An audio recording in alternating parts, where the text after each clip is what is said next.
right, this evening we are going to look at the Church of Philadelphia, which is the 6th out of 7.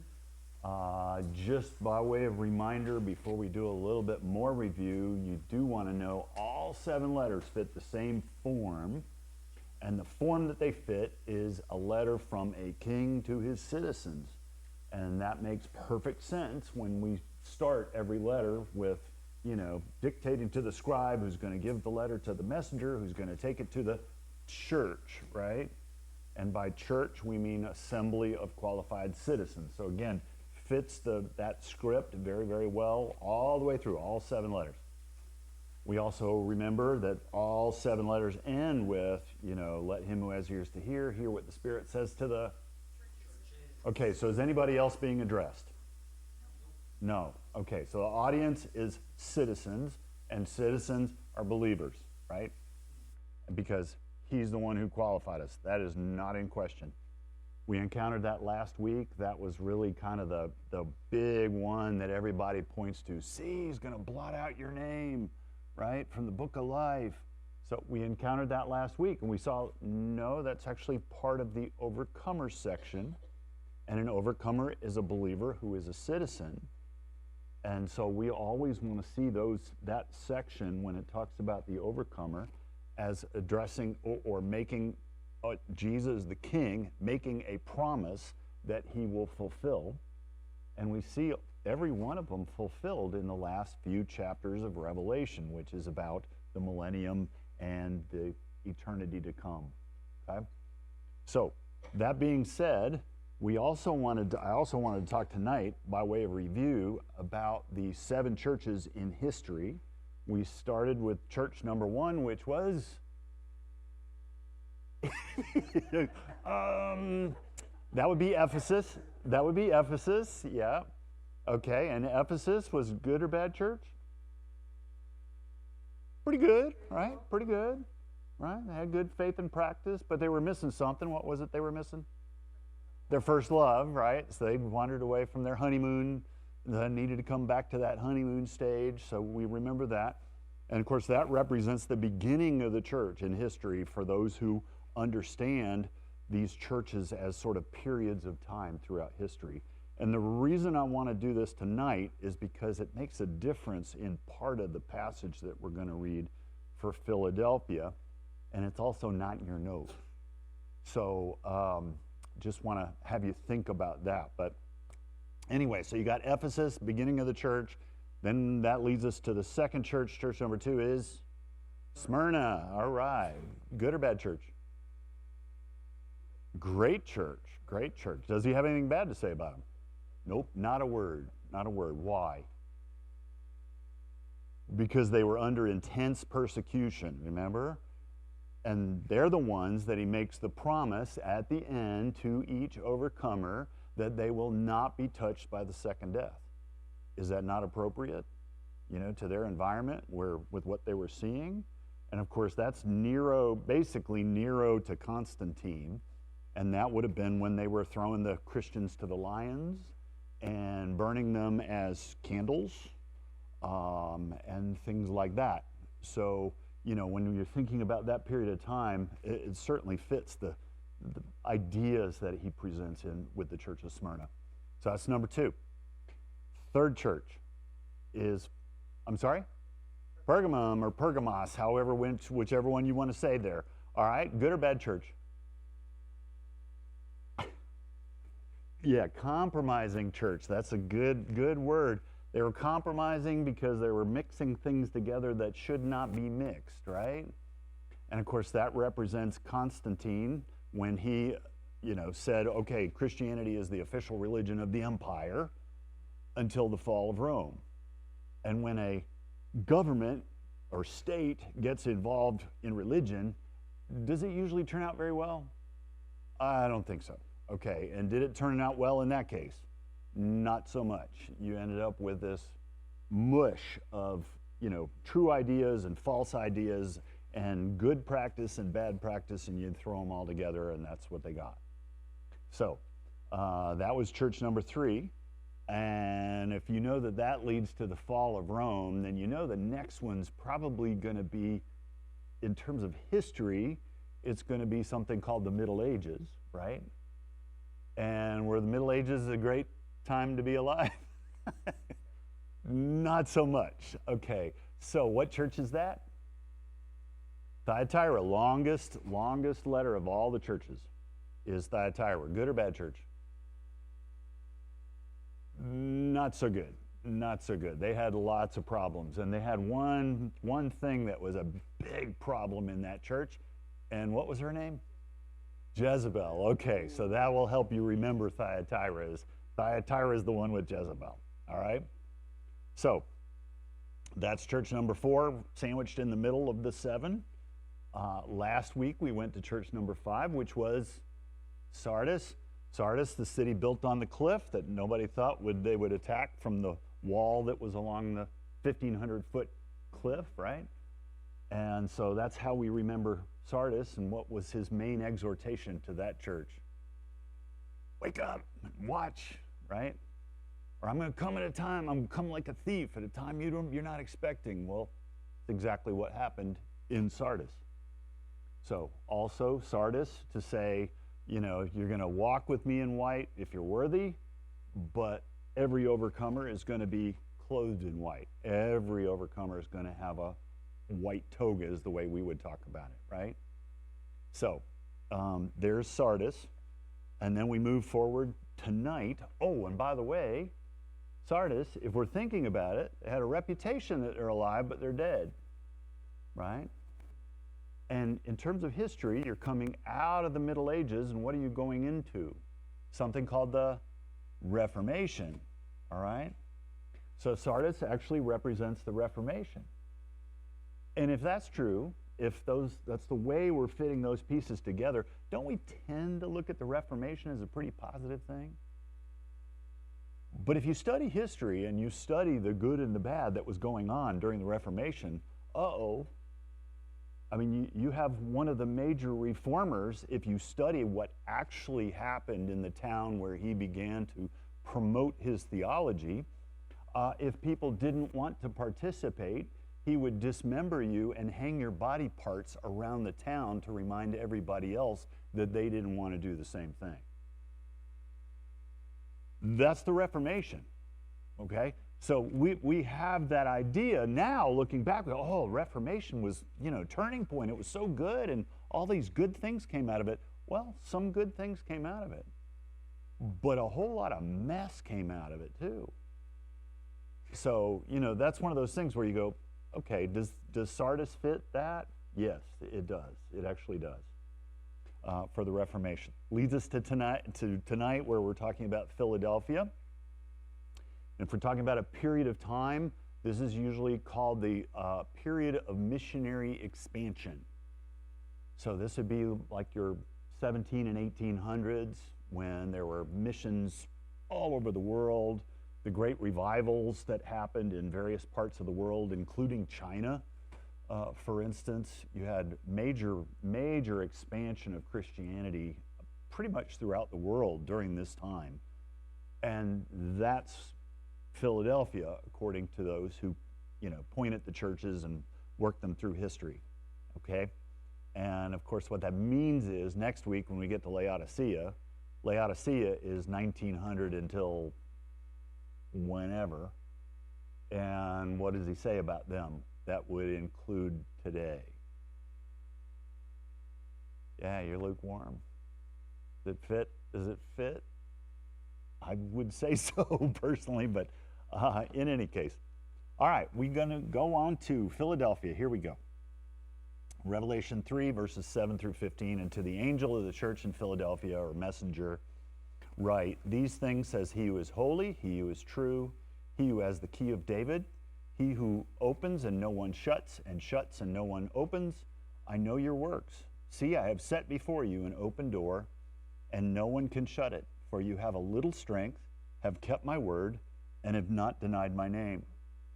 Indeed, I will make those of the synagogue of Satan who say they are Jews and are not, but lie. Indeed, I will make them come and worship before your feet, and to know that I have loved you.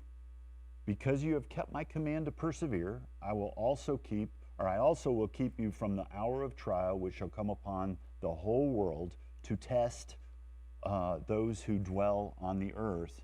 And those who dwell on the earth, for future reference, when you see that phrase, what that means is unbelievers. Unbelievers. Every time you ever see that phrase, those who dwell on the earth, unbelievers. Okay? You can count on it all the way through Revelation. So, verse 11, behold, I'm coming quickly. Hold fast that what you have, that no one may take your crown.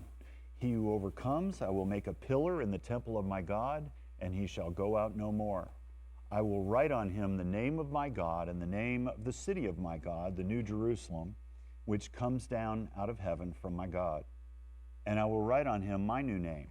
He who has an ear, let him hear what the Spirit says to the churches. All right, so we're going to just break it down chunk by chunk here.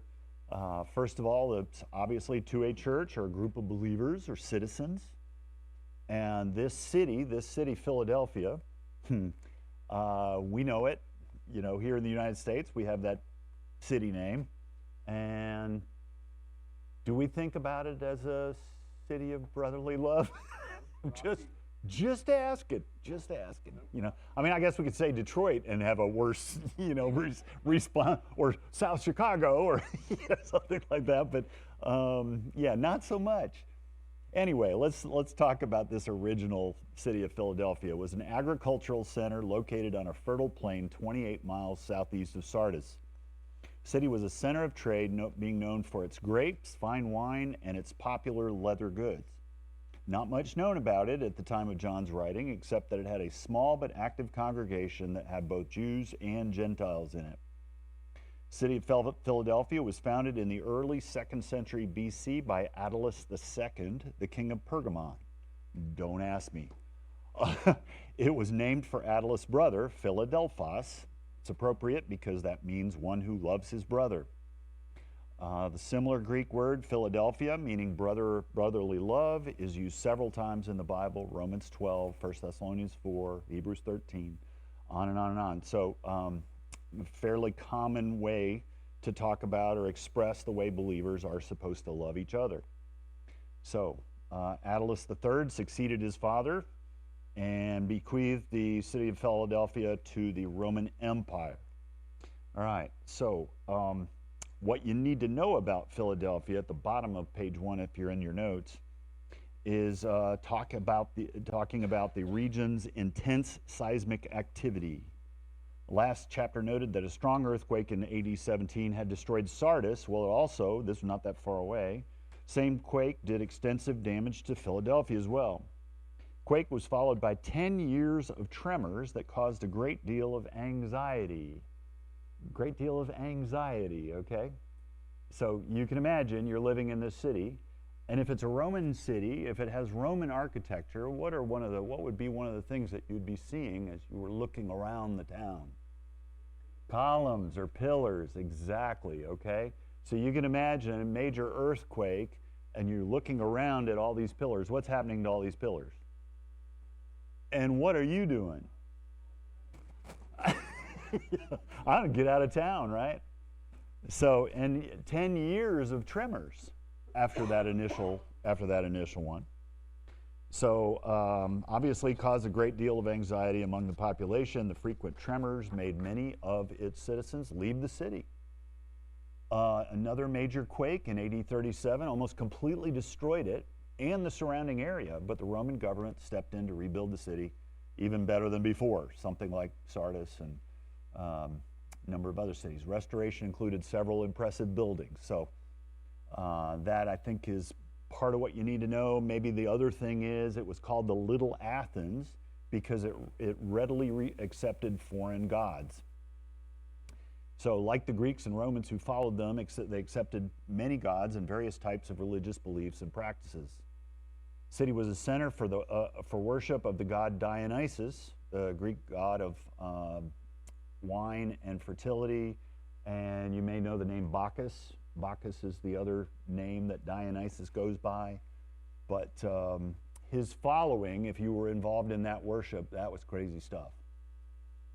If you ever study what went on in this mythical religion in terms of its practice, they had this initiatory rite where in order for you to be controlled by the god of wine, you had to have enough wine. Okay, just saying, just saying. So, and that was part of your worship was, to get, the goal was to have enough so that the god would enter you then. All right? So just to give you an idea. The city also had a temple to Zeus and temple to Artemis. And let's see, they had Christians in Philadelphia had to contend with all these forms of pagan worship and also with the oppression of the Jewish community within the city. Jews were locking the believers in Jesus out of their synagogues. Now, where did that come from? You remember that in the earliest church, the people who would become believers in Messiah were usually, people would go and they would go to the synagogue first. Why? Because salvation's coming through the Jews, so you come to present Jesus the Messiah in this new place to the Jews because they would have all that Old Testament background. And they go, oh, okay, oh, Isaiah 53. Oh, okay, he's going to be born in Bethlehem. Oh, yeah, okay. And they're fitting all these pieces together. So early on, those earliest converts were usually first found in the synagogues. So here these early Christians, they're staying in the synagogue because that's sort of what birthed their faith, right? Jesus was a Jew. So they're thinking, I'll hang around. Well, that worked for a while until the Jewish Pharisees came behind them, usually, and would say, no, these people, they're false. This is false stuff. You need to go to the true Judaism, keep the law, stay with Moses, right? Don't go to this Jesus guy. And so what they began to do was, if you were a Christian community, but you were with the Jewish people in the same synagogue, and maybe 50% were converts and 50% remained Jews, and Gentiles started coming because they wanted to hear about Jesus as well, and we see that happen in Acts, right? On several occasions, we see where Gentiles came and said, what is this? Tell us about it. We're hanging out outside. We want to hear what you're saying. So that was going on. Well, the Jews said, that's it. You can't come in anymore. Well, in most of those cultures, if you were not protected by being a part of Judaism, if you were not claimed by the synagogue as part of the synagogue, then you fell under Roman rule that said, well, now you have to worship the pagan gods. And if you don't worship the pagan gods, or you don't bow the knee to Caesar and worship Caesar as God, we're coming after you, okay? That is apparently what was happening in Philadelphia. So, that being said, he says, Jesus, when he introduces himself, says, these things says he who is holy, he who is true, he who has the key of David, he who opens and no one shuts, and shuts and no one opens. All right, so he who is holy, set apart, right? Absolutely other, right? Sanctified, set apart. Why would you say that in this environment? Because in the face of the Jews who were saying Jesus was not that, and in the face of all the pagan gods who were around who were trying to influence them and persecute them, Jesus said, no, I'm the one. I'm the only one. And notice, he said, not only I'm the one who's holy, I'm the one who's true. I represent truth. And if you ever study Hebrew, for instance, we think about God and we think about Revelation 1, and it says Jesus, God is the first and the last, to talk about his eternality, right? Well, in Hebrew, there's an odd number of letters, so what you have is one of the old Hebrew expressions for God is that he's the first, the middle, and the last, right? And I can show you this word at some point in time, but their first letter is Aleph, their middle letter is Mem, and their last letter is Tav. And when you put those three letters together, guess what that word means? Truth. So God is the first, the middle, and the last, according to Judaism, and that means he's truth. Okay? So not just an expression of his eternality, but his perfection. So, what is Jesus saying here? That's me. That's me. I'm holy, I'm true. Third thing he says, he who has the key of David. Well, key of David goes back a long way. I don't remember who the key was given to. Does anybody in the room know that name? Is it Eliakim? Eliakim. All right. And in Isaiah 22, I just want you to hear how these ideas go together. There's a type of Jesus, or a type of Messiah, and this is the prophet Isaiah saying, "Then it shall be in that day that I will call my servant Eliakim, the son of Hilkiah. I will clothe him with your robe and strengthen him with your belt. I will commit your responsibility into his hand. He shall be a father to the inhabitants of Jerusalem and to the house of Judah." Verse 22. "The key of the house of David I will lay on his shoulder, so he shall open and no one shall shut, and he shall shut and no one shall open." Sound familiar? Yeah, pretty cool, huh? Okay, so what's the idea? Just as David had all full authority over the entire kingdom, here we're talking about someone who has the key to, has the key of David, and it's not just the kingdom of David, right? That's important from the perspective of the people in Philadelphia who are being locked out of the synagogue, right?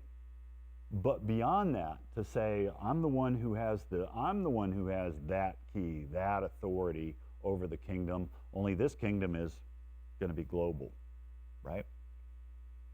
So, he who has the key of David, he who opens and no one shuts, and shuts and no one opens.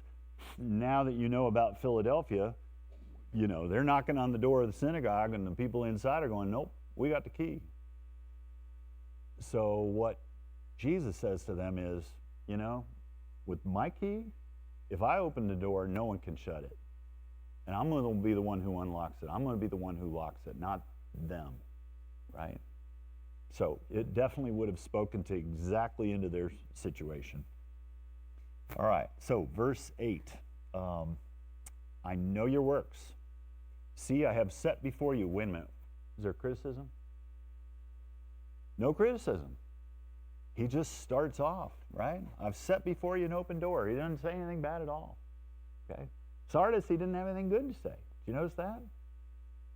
So nothing good to say about Sardis. And here we got the very next church, Philadelphia, you got nothing bad to say. He says, I've set before you an open door, and no one can shut it, just like you just said. For you have a little strength, you've kept my word, and have not denied my name. So 3 things he says about them to commend them or compliment them. He says, you have a little strength. A little strength. Does that sound like a big compliment to y'all? Yeah. I mean, sometimes that's all you got, right? And I think that's the idea, is he knows them, and they're working with what they've got. And I think there are times when we come and we go, I don't have enough, or I can't, we compare ourselves to somebody else, or The Rock, or, something like that, and we say, well, I got nothing compared to that. Well, you know what? That's not what it's about. It's about using what you have. And this church in Philadelphia, they were using what they had. So, he says, you have a little strength. You've kept my word. That's very important, right? And how did they keep his word? How did they keep his word? They have a list. They have a bunch of check boxes. Okay, how did they keep his word? Stayed close to him. Walked with him. Let him love on him, right? You stay close to Jesus. You listen to his voice. You look for him in his word. Let him speak through the word. Stay close. That's what they did. And that's the same idea that we've seen in a couple other places earlier in Revelation, with this idea of kind of watching, paying attention to, right? And in a relationship, what are we talking about then? Are you hearing me? I mean, isn't that the kind of the way we would say it? Are you listening? Are you listening to me? Right? Can you hear me? Right? Yeah. I know my wife's chuckling there as I say that, but she needs to get my attention sometime. All right, here we go. And number 3, have not denied my name, which they might have been tempted to do in that environment, right? Absolutely, absolutely. They were losing their jobs. Some of them were losing their lives. So, verse 9, indeed, I will make those of the synagogue of Satan who say they are Jews and are not, but lie. There's a big debate over what we're talking about here and what group this is. And I would agree with many of the people I hear talk about this, that there are physical Jews who are not part of the remnant because they don't believe in Jesus as their Messiah. Okay, there are physical Jews who are also spiritual Jews because they have trusted Jesus as their Messiah. They're Jewish in their flesh and they've trusted Jesus, right? So that's, I think, the distinction that he's making here. And notice how he talks about them, because he is being specific. Indeed, I will make those of the synagogue, and that is the word. He didn't use the word church. You notice that? He used the word synagogue. Why? For a reason. And he says they say they're Jews. Why? Because they're in the synagogue and they're saying they're Jews. But they're not. They lie. Why are they lying? Why are they not truly Jews? Because they're not even following their own practice in terms of love your neighbor as yourself. Right? They're not even practicing forgiveness. They're not, right? Beyond the fact that they rejected Jesus as their Messiah. So there are too many pieces in there where you can go, okay, yeah, they were in the synagogue. Yes, they were physically Jewish, but Okay, synagogue of Satan, Jesus says. Indeed, I will make them come and worship before your feet and to know that I have loved you. Does that hit y'all weird like it does me? I mean, thinking about somebody coming and bowing before you, right? Well, as we go further in Revelation, one of the things that we find is that there's going to be a future time where the saints, whether they're the church or otherwise, there will be people reigning with Jesus, right? And there will be people who are in places of authority during the millennium. And if you're reigning as a co-heir in the kingdom, if you're reigning, what will happen? What are the other people going to have to do if you're the one who's reigning? What will they be doing? They'll be bowing down. Yeah, okay. So, and by the way, just in case, there's this, the word there, let me find it there. They'll make them come and worship before your feet. It's heard a couple of different ways, but the word for worship and the word for bow is the same word in Greek, okay? So again, I wouldn't push the worship thing, because I know those of us in the room would go, no, nobody's going to be worshiping us. We're all going to be worshiping Jesus. That's for sure. But the idea that there will be a place and a time where people who are followers of Jesus and have been faithful, like this group was, they're gonna have a time on the earth where the unbelievers are gonna have to bow. And Jesus said, I'm gonna rule with a rod of iron. Why would he need to do that? If everybody on the earth is a believer, or if it's just about heaven, why would he need to have a rod of iron? Why would he need to do that? The only way you can even justify that statement of he's going to rule with a rod of iron, and that we might share in that ruling with a rod of iron, is if there are unbelievers during that time. Does that make sense to everybody? Yeah, I mean, I know it sounds strange at this point, and that's a long way off in Revelation, but I just want you to hear, this is not all that odd in terms of, the ones who are persecuting you now, those unbelievers who are persecuting you now and rejecting Jesus now, in the future, they're going to be the ones who are bowing at your feet. Okay? So, there we go. Verse 10. And verse 10 is a big debate among a lot of people, but I think it's beautiful. Because you have kept my command to persevere, I will also keep you from the hour of trial which shall come upon the whole world to test those who dwell on the earth. It'll come upon the whole world. Has it happened yet? It is not. So for those people who say there isn't going to be one, I have a problem with that because certainly that has not happened yet. It's not come upon the whole world to test those who dwell on the earth. It hadn't happened yet. If we're just reading it naturally and normally. So, but what does it mean, I'll keep you from the hour of trial, or I'll keep you out of it? Because a lot of people, people who say that there's, if everybody's familiar with, does mid-tribulation rapture, does that mean anything? Do I need to explain a little bit? Okay, there's three main different views. There's a view that says, you know, nothing's going to happen. All of a sudden the rapture happens, then you have a tribulation, right? And then Jesus comes at the end.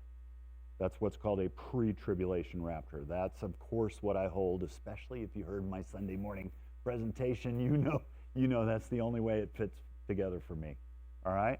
The other view, one of the other views, is what's called a mid-tribulation rapture, and that is the church goes through half of the tribulation, and somewhere in the middle, they get taken out before the last 3.5 years of great tribulation. That's another view. Third view is that the church goes through the entire tribulation, and we only get raptured right at the very end, and it's sort of like whoop, whoop, and right, then millennium. So with those views, what they do with this verse is they say, see, he's going to keep you from that hour of testing, but he's only going to keep you from it as far as protection. In other words, you're going to go through the tribulation, but you'll just somehow be protected, like you have a bubble around you or something, okay? And so the problem with that is the Greek word there is ek, which means outside of. So if we're talking about a bubble, guess which side of the bubble you're on? The outside of it, right? So the only decent way to read this verse is to say that he is telling this church at Philadelphia, you're not going through the tribulation. You're not going to be there. You're going to be out of it, outside of it, okay? So, and my Greek professor, when I was in seminary, actually published something that gets referenced over and over and over again when I do research on this. His name was Thomas Edgar, and I'm still proud that he was my Greek professor in seminary. But he wrote a document about how this little preposition means that you're not going to be there. It cannot mean that you're going to just be protected or you're going to have some kind of a special coat on or something, okay? All right. So that being said, that's a great promise, right? And he hasn't even gotten to his exhortation part yet. Verse 11. Behold, I'm coming quickly. Quickly, if you remember, doesn't we hear that and we go, okay, I'm coming quickly, I'm coming soon? Does it mean I'm coming soon? Not necessarily, right? The idea both here and in chapter 1 is that when it happens, it's going to happen like that. And what has he just said? I'm keeping you out of it. So behold, I'm coming quickly. And what happens when he comes quickly? Hold fast what you have, that no one may take your crown. Everybody see right here. Here's his exhortation section, which is about what we do and how we spend our time and our responses and our decisions, our choices. And he says, hang on to what you got. Hang in there so that no one will take your crown. Okay, 2 different types of crowns in Greek, if you remember that. One is called a diadema. Diadema, bring forth the royal diadem and crown him Lord of Lords, right? Okay, diadem is the one with all the precious jewels, and it's made of gold, and it's for a king because of his identity, because of his position, right? That's not the word here. The word here is the other word, which is Stephanos. We get the name Stephen from it. And of course, if you go to the story of Stephen, you'd know he got one, right? He got one of these. This was actually a winner's crown. This is a crown that you would get because you earned it. You did something for it. What did he just say? Hang in there so that no one can take your crown. In other words, I want you to have one. Everybody hear that? Hang in there so that no one will take it from you. Can someone take it from you? Yeah. That's also in between the lines here. That in life, we all make decisions. What decisions are we making? Best decision we can make is stay that close to Jesus. Because if you're staying that close to Jesus and you're trying to listen to him and you're walking with him and you're experiencing love, joy, peace, patience, kindness, goodness, I mean, that's already a win. Anybody disagree with me? I don't think, right? I don't think so. But you already have that win, but then as a result, what he says is, here's your crown. Here's your crown. The crown that you get because you earned it, because you're a winner, right? You ran the race and you won. That's what he wants. That's what he wants us to do. So, all right. Verse 12, we come to the overcomer section, to the one who overcomes, to each individual believer or citizen. Notice what he says. Several things. First of all, I'll make him a pillar in the temple of my God. I'll make him a pillar. Why would he pick that word picture? What did they think of their pillars? Yeah, could you trust them? Would you want them around even, maybe? Probably not. So the first image that he picks is he says, look, in contrast to the pillars that you know, I'm going to make you a pillar in my temple, in the temple of my God. Right? And notice what else? And just remembering their situation. He shall go out no more. He shall go out no more. Right? Think about what they would have known. Do you want to stay in town with the earthquake? You have instability, you have chaos, you have confusion, right? All the pillars are falling, and if you have any sense about you, you're trying to run out of town.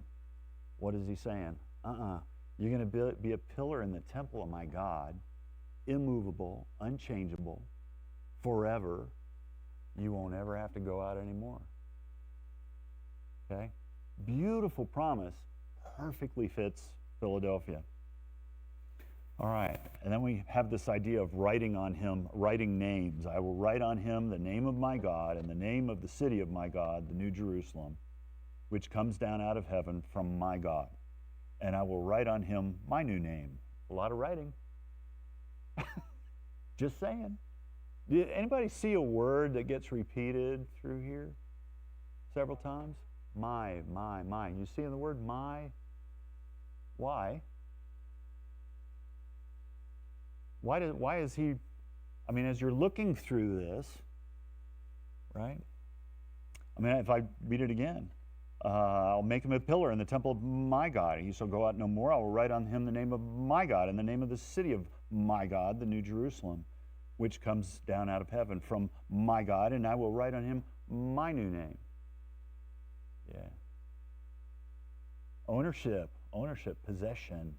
Yeah. Relationship, right? Unbreakable relationship. Yeah. So what's the name thing? Did everybody remember this idea? Remember with the white stone? I'm going to write a name that only he and I'll know, right?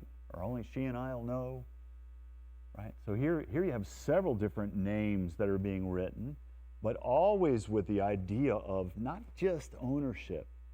It's protection, right? It's relationship.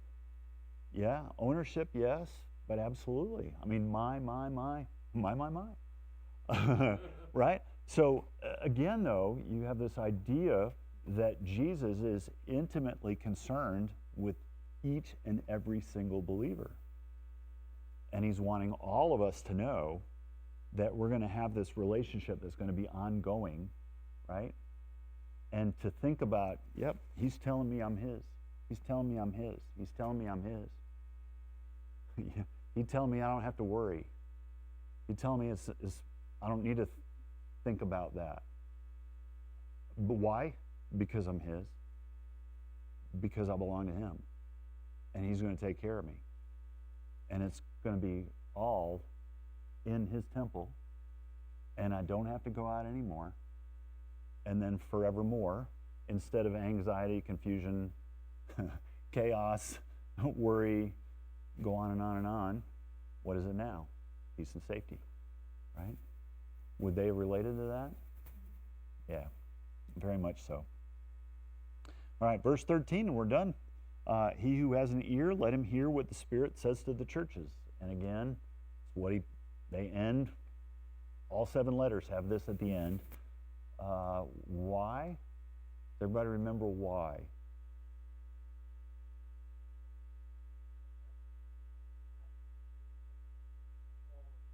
Right. And even beyond the 7 might be a good way to think about that. Is Jesus wants every church to hear all of the churches. And so each of those letters, while it was written for a specific purpose to a specific group, and you can see that tonight with Philadelphia, with the pillars and the earthquakes and, the Jews locking them out of the synagogue. I mean, all those little pieces fit together beautifully, but it's part of this larger picture, right? So, and can we relate to it? Are churches like that around? Yeah. Little strength. How about us? We have a little strength? Yeah. Yes. Do you need any more than that? If it's a door that God opens and no one can shut, I've put before you an open door and no one can shut it. What do you want to do? Walk through the door. Just go through the door. And what do you need to walk through the door? You just need a little strength. You just need a little bit, right?